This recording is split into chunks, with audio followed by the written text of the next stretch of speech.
আগামী মাসে মাঠে গড়াচ্ছে বিপিএল। নজরে 5 তরুণ যাদের পারফরমেন্সে আসর রাঙাবে এবার। জাতীয় দলে অভিষেক হয়েছে এমন তরুণদের পাশাপাশি আছে অভিষেক না হওয়া ক্রিকেটারও। বিপিএল এর সেরা 5 তরুণ কে কে, যাদের দিকে নজর থাকবে সবার, তা নিয়ে বিস্তারিত থাকছে প্রতিবেদনে। 19 জানুয়ারি মাঠে গড়াবে বিপিএল। দলগুলো প্রস্তুতি নিচ্ছে, তবে এরই মধ্যে আলোচনায় বেশ কিছু তরুণ যারা এবার বিপিএলে দারুণ পারফরমেন্স করতে পারেন। আর এই লিস্ট বেশ লম্বাই বলা চলে, কারণ বেশ কিছু প্রমিজিং স্টার উঠে এসেছে সাম্প্রতিক সময়ে, যার মধ্যে বোলার ব্যাটার দুই ক্যাটাগরির প্লেয়ার আছে। তবে জাতীয় দলে ডেবিউ হয়েছে এমন ক্রিকেটারদের ছাড়াও ডেবিউর সম্ভাবনা আছে এমন ক্রিকেটাররাও নজরে আছেন। সেই তালিকায় জায়গা পাবেন তরুণ পেসার মুশফিক হাসান। ঘরোয়া লিগগুলোতে তার গতি আর সুইংয়ের বাহার দেখেছে সবাই। বল হাতে নিলে মুশফিক যে কোনো দলের বিপক্ষে ভালো পারফর্ম করার সামর্থ্য রাখেন। তাই আশা করা যাচ্ছে বিপিএলে তিনি কুমিল্লা ভিক্টোরিয়ান্সের হয়ে চমক দেখাবেন। বর্তমানে মুশফিক জাতীয় টি-20 দলের সাথে নিউজিল্যান্ডে আছেন।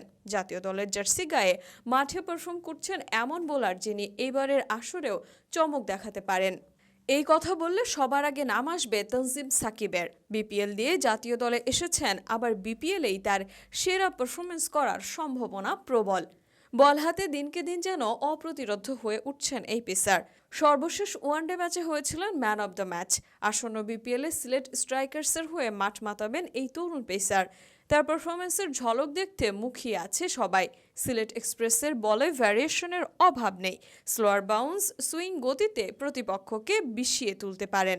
তাই আশা করা যায় সিলেটের হয়ে চমক দেখাবেন। তবে বোলিংয়ের পাশাপাশি ব্যাটারও মজুদ আছেন যারা এবার বিপিএলে হট কেক হয়ে উঠতে পারেন। আর এই তালিকায় শুরুর নাম আসবে তানজিদ তামিমের। এশিয়া কাপ, বিশ্বকাপ দুই মেজর টুর্নামেন্টের পর নিউজিল্যান্ডের বিপক্ষে ওয়ানডে সিরিজেও ছিলেন। ব্যাট হাতে খুব বেশি চোখ ধাঁধানো পারফর্ম না করলেও সম্ভাবনা আছে দারুণ করবেন পুরো আসরেই। গত আসরের মতো এবারও লাইমলাইট নিজের করে নিতে পারেন তাওহিদ হৃদয়। সিলেটের হয়ে যা করার দরকার ছিল তাওহিদ তাই করেছেন। এবার সুযোগ কুমিল্লা ভিক্টোরিয়ান্সের হয়ে মাঠ মাতানো। দেশসেরা কোচ সালাউদ্দিন আর বিপিএল এর চ্যাম্পিয়ন ক্যাপ্টেন ইমরুল কায়েস তো আছেনই। তাদের সাথে কেমিস্ট্রি জমবে বেশ ভালোই। তাওহিদ হৃদয়ের পাশাপাশি নজরে থাকবেন লেগ স্পিনার রিশাদ হোসাইন। এই লেগই বল হাতে যতটা ক্ষুরোধার তার চেয়ে কোনো অংশে কম না ব্যাট হাতে। নিউজিল্যান্ডের বিপক্ষে ওয়ানডে সিরিজের প্রস্তুতি ম্যাচে 90 ছুঁই একটা ইনিংস খেলেছিলেন। তার থেকে বোলিং ব্যাটিং দুই জায়গায় সহযোগিতা পাবে কুমিল্লা। এছাড়াও আরও বেশ কয়েকজন তরুণ এবার বিপিএলে চমক দেখাতে চলছেন বলে আশা করা যায়।